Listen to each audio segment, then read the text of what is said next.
So who might replace Balasaheb Thackeray in Maharashtra politics, and what might happen in Mumbai tomorrow? There is a lot of fear about whether people should go to work, should stay away from school. Will there be violence? Will things remain calm? Let's try and put some of these things into perspective. Joining us now is Alec Padamsee. We've got one of India's best known cartoonists. We've got Sudhir Thailang, and Kamal Farooqi is also joining us. I first want to go across to Mr. Alec Padamsee. Mr. Padamsee, 20 lakh people at the very least came out on the streets of Mumbai today to bid a tearful final adieu to Balasaheb Thackeray. He's a man many people hate, they dislike him, but clearly there's a vast constituency of middle class Marathi Manus that totally adore this man, and that's the support that we saw on the streets of Mumbai today. Yeah, well, I would say that Balasaheb, one of the things about him was that he was a fantastic brand strategist. The very clothes he wore, the tiger he always had with him. But those were the days when people followed emotional leaders. The day has come today when Ek Tha Tiger is the past branding. Today's branding will have to be, and I say this very positively, that the Shiv Sena will have to reinvent itself as a party of progress, a party of development. You take a look at Nitish Kumar, who is unknown, but because of development, he's now become a possible, I'm just saying possible, Prime Ministerial candidate. So I'm saying if you really want to go into the future, remembering that the population of India today, that 50%, 500 million people are below the age of 25, and from 18 to 25, you've got an enormous vote bank. And they want progress. The days of fear and the roaring tiger, I think we should put behind us. Yes, we can frame pictures of it. But if we want to go into the future, we have to have leaders like they've had, say, in Singapore, Lee Kuan Yew, progressive people who build people's dreams and turn them into realities.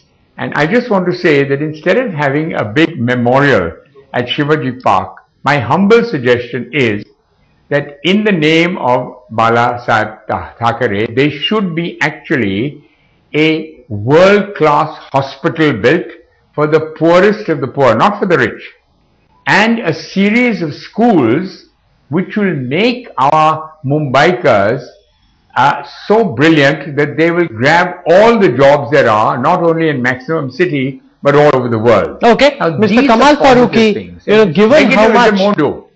given how much the Muslim community is supposed to dislike and distrust Balasaheb Thackeray, in the images that we've been seeing through the day today, there was a large turnout of people from the Muslim community too. His popularity clearly, apart just from the middle class Marathi Hindus, there were several Muslims over there. What do you think explains the sort of outpouring of grief and support that we witnessed in Mumbai today? Rahul, there is no doubt that he was a very powerful Marathi leader. And when we are talking about the Marathi leaders, we are talking about the entire Maharashtra. He was a very powerful leader, there is no doubt about it.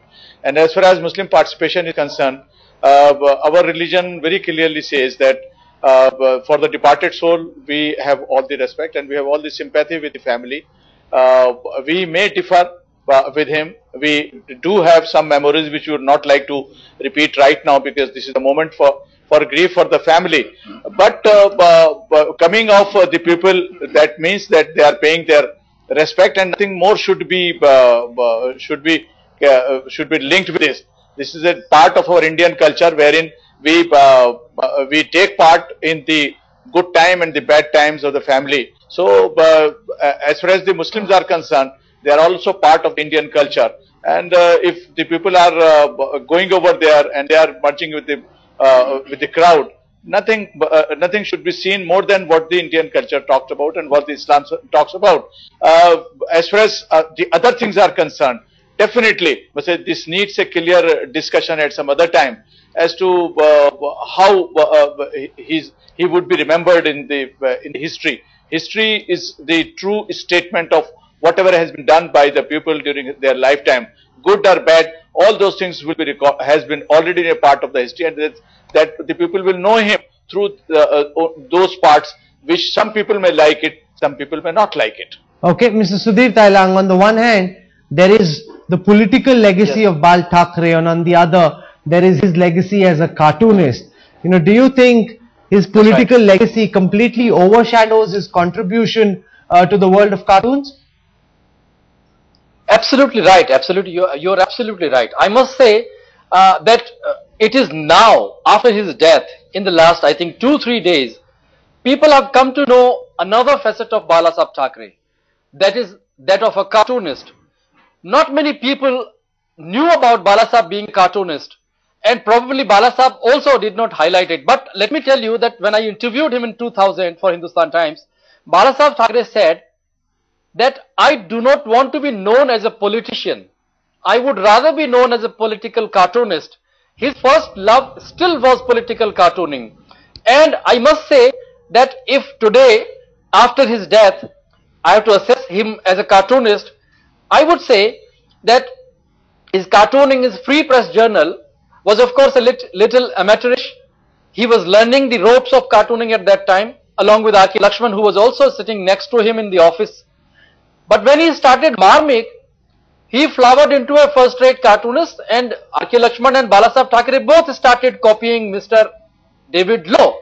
And one ironical thing that I find today is that Balasaheb Thackeray several times has admired Hitler, and he has said that he admired Hitler because he was an artist and because he was a great orator.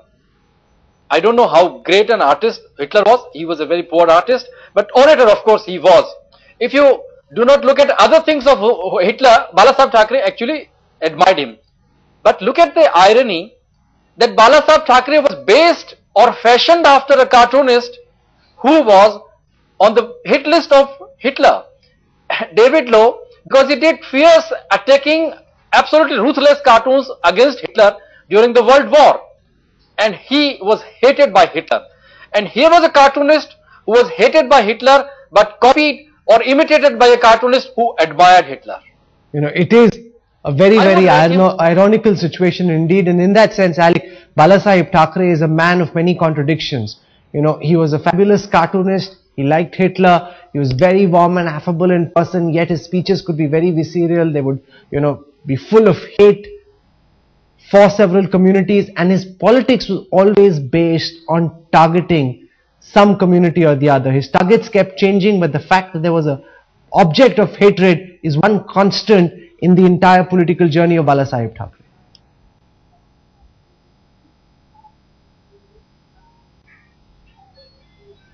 Mr. Padamsi.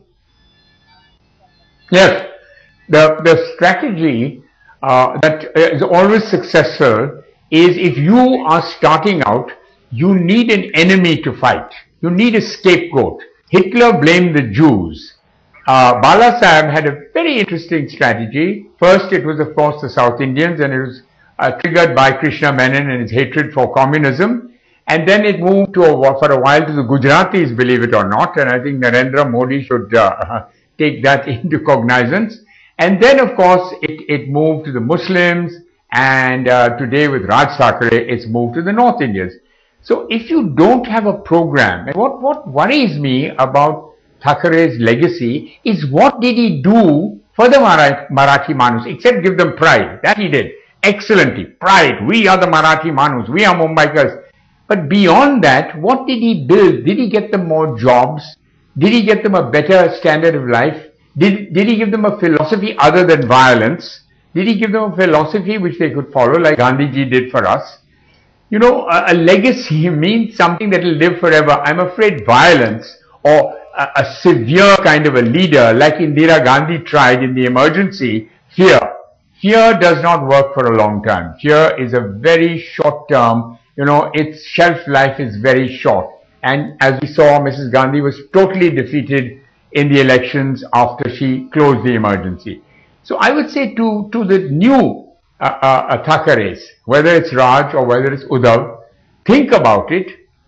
Your legacy means something you will leave behind, which will be not only in the hearts but also in the minds of the people. Oh, absolutely. And the other question when you talk about Raj and Uddhav is what happens to Balasaheb Thackeray and his legacy and the party that he founded. In his lifetime, Shiv Sena Supremo Bal Thackeray played an important role in shaping Maharashtra's politics. The question is whether there's another tiger to take over that mantle now.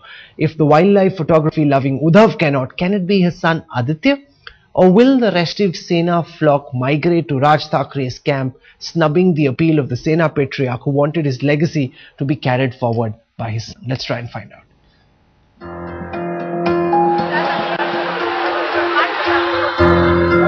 Two contrasting images of men of same lineage, fighting for the same legacy, but cast in different molds. The spotlight is firmly on these men at center stage of political transition in Maharashtra. It is their next step that will decide the fate of Shiv Sena, raised and nurtured by the giant who is no more. Shiv Senics would want to see both of them unite under Sena flag, but an electoral understanding between MNS and Sena will be a more realistic possibility. It will be suicidal for both Sena and MNS if they choose to stay aloof. The two get together in today's context, and along with that is the BJP, the NDA and so on, then I think it will be a very powerful force. Now I find that if both the views, that is come together, they can create a great impact in Maharashtra, but that is a question that is to be answered.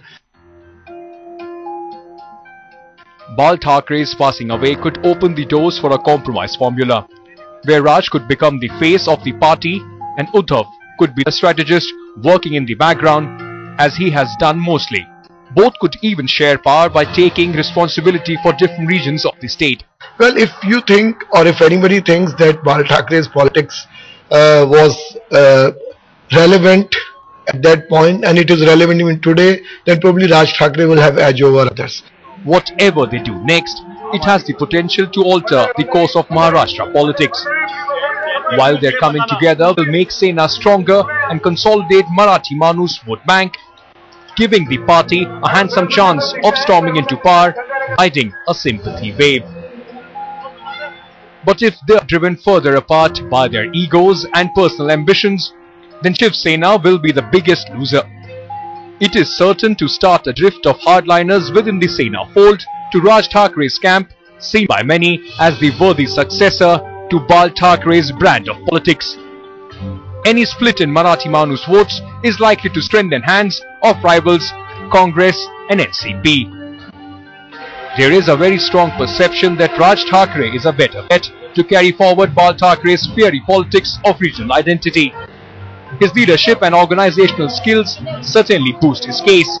On the other hand, Uddhav's listless reign as Sena chief and his soft image is cited to argue he lacks the charisma to hold the party together. But whether the anointed successor will step aside will decide party's fate. Bureau Report, headlines today. They were united in their grief today, but can they come together? Mr. Farooqi, given the fact that the two Senas have been pulling away from each other, it's caused a lot of damage both to the Shiv Sena and hasn't helped the MNS's case either. Do you think there's a possibility that going forward, Raj Thackeray and Uddhav Thackeray could bury their differences and work together?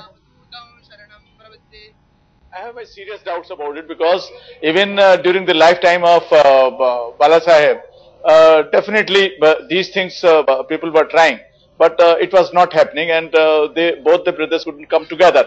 So I see very little chance about the whole thing. The other thing is that whether they will continue the same, as Alec was saying, whether they will continue the same kind of hate politics or they will mend their ways, it is the time which will have to tell. Because even with the peak of the Balasaheb, they were not in a position to have the power, the kind of power which they were expecting. So it is the reasonableness and the secularism and pulling together all the people, if they can work it out, only then perhaps they will survive. Otherwise, in the modern India, when the country wants a secular image and the people, if they continue to have the same kind of anti-Gujarati, then anti-Maharashtrian or anti-Muslims, I think that there is very little chance for them to survive. If they have to, if they have learned any lesson, they have to come together for the betterment of Maharashtra and for the betterment of the country. and usher a new era wherein hate should not find any place, whether it is Raj or Uddhav. So, Sudhir Thailang, if you look at their personalities, they are as different as chalk and cheese. Raj Thackeray very clearly molding himself on Balasaheb Thackeray, whereas Uddhav Thackeray seems far more reticent, far more introvert, far less willing to take the streets, bring Mumbai to a halt. He seems to be completely different. That takes him away from the core Marathi, voter. Who do you think would ultimately inherit the legacy of Bal Thackeray? Well, let me talk in metaphors. You know, this is a jungle. In fact, one is a wildlife photographer and the other is a cartoonist who looks like Balasaheb Thackeray, behaves like Balasaheb Thackeray, and draws in the same style that Bal Thackeray did. Balasaheb Thackeray was known as a tiger and of course a cartoonist also. Let us see whether which one grows into a tiger, these both cubs. Now one thing, you know, when a tiger woos a tigress, which is power, two tigers fight out each other when they have to woo a tigress. Either one kills the other or the other has to, you know, get defeated and leave the jungle. Let us see what happens in this case. But there is a very little chance of two tigers coming together to mate with the same tigress. It is not possible in the law of jungle. And the other thing as I want to tell you is that tigers are an endangered species. Just like us cartoonists. Balasaheb was both a cartoonist and a tiger. Let us see what happens to the legacy of Balasaheb as a tiger and as a cartoonist. It's very unlikely that both of them will get together. You've drawn some very interesting analogies. I want to see what Alec Padamsee can do, because we've seen Sudhir Thailang say that there can only be one tiger in a jungle, and if there's a fight they will vanquish each other. Do you see that happen, or do you think that two tigers can survive peacefully in the jungle? Well, I would say that yes, two tigers can share a jungle if they decide clearly what their roles are. I do think that if there was a mediator, and I've seen so many business families fighting with each other, you know, recently we all know the Reliance family, and if you get a mediator who can bring them both together and give them both a role to play, which is the best of their qualities, their abilities, yes, I think they could. But above all, what they have to realize that the laws of the jungle are now over. The laws that said, you know, I'm a Hindu, I'm a Muslim, I'm a Bihari, I'm a Maharashtrian, all that has to go. Young India wants progress. And if they can come to a plan of action, believe you me, I can see them becoming a national party, not just a Maharashtrian party, but they have to change their tactics. And as I said earlier, you know, stones are not for throwing. Stones are for building futures for this wonderful country of ours. And if any politician understands that, we will go ahead. And the one politician, the political party that doesn't seem to understand anything is the Congress party. For 40 years, Bombay and then Mumbai has been in the grip of fear. Fear of buns, fear of riots, fear of stone pelting, fear of closing down art exhibitions, fear of tearing down posters from cinema. And why has this fear been there when at least 80% of the time the Congress party was in charge of law and order? How come they allowed this kind of gundagiri going on? I just fail to understand. You know, all our guests have held out words of wisdom. Hopefully, the two warring Thackerays are listening and seeing if there's a possibility of a rapprochement, because it benefits both their parties and it doesn't, you know, serve anybody's purpose if they are fighting. In the meanwhile, what we're hearing from Mumbai is that officially there will be no bandh tomorrow. However, Shiv Sena supporters are indicating, we are told unofficially to various shopkeepers, that it is best that they keep their shops shut. It will be a very, very tense day. I want to thank all our guests, Mr. Kamal Farooqui, Alec Padamsee and Sudhir Thailang, for joining us on this show.